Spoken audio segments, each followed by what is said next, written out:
தேவனாகிய கர்த்தர் கடவுள் அடுத்த தமிழகத்தின் முதலமைச்சர் நடிகர் விஜய் வருவாரா இல்லை என்று என்னிடம் கூறிய திருக்க தரிசனங்களை உலகத்தினர் தெரிந்து கொள்ள இப்ப நான் கூறுகிறேன் கேளுங்கள்.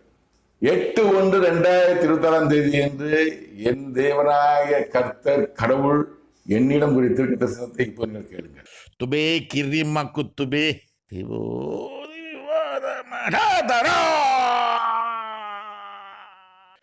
நடிகன் ஒருவன் அரசியல்வாதி வேகம் தரித்து இத்தேசத்தை ஆள நினைக்கிறான். ஜனங்களின் கூட்டத்தை பார்த்து அதிகார மமதையோடு அரசாள நினைக்கிறான். அவன் எண்ணம் நிறைவேறது. இதன் விளக்கம் என்னவென்றால், நடிகன் ஒருவன் அரசியல்வாதி வேஷம் தரித்து இத்தேசத்தை ஆள நினைக்கிறான். நடிகன் ஒருவன் நடிகர் விஜய்